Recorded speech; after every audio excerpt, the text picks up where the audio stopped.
The search for the suspected killer of UnitedHealthcare CEO ending here in the Commonwealth. What's next for that suspect? Our top story on Newswatch 16 at noon. Good afternoon and thank you for joining us. I'm Rennie Workman. The man suspected of killing a healthcare CEO is locked up this afternoon in western Pennsylvania. The nearly week-long search for the person responsible for the deadly shooting in New York City coming to a close in Blair County.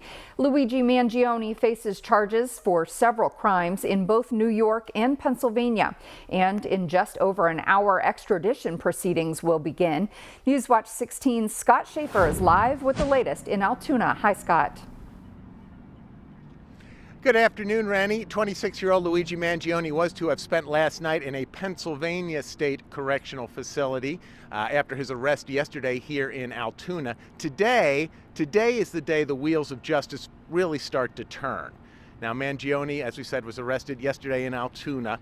Police in New York City have, as expected, filed charges today there. And in Manhattan, those charges include second-degree murder for last Wednesday's attack that killed UnitedHealthcare CEO Brian Thompson, an attack that authorities in New York call brazen and targeted.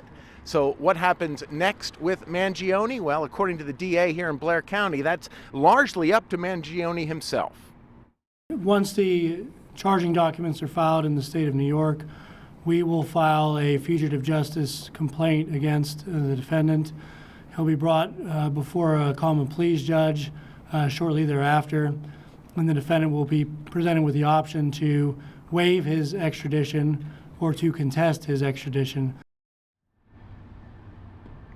Now, according to DA Weeks, if he waives the extradition, Mangione will be sent back to New York City at the earliest possible convenience. If he contests the extradition, that will set off another legal process which could take somewhere between 30 to 45 days to complete.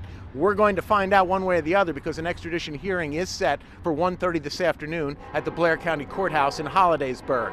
The district attorney says it sounds complicated, but it's something his office handles on a regular basis, although certainly not in a case of this high of a profile. We will be back later on today with much more from the extradition hearing. We'll also have reaction from the people here in Altoona to this very high-profile arrest. We can tell you, Rennie, that is a reaction that is decidedly mixed. And we'll explain what we mean by that when we see you later on tonight for Newswatch 16 at 5 and 6. For now, I'm Scott Schaffer, Newswatch 16, reporting live in Altoona.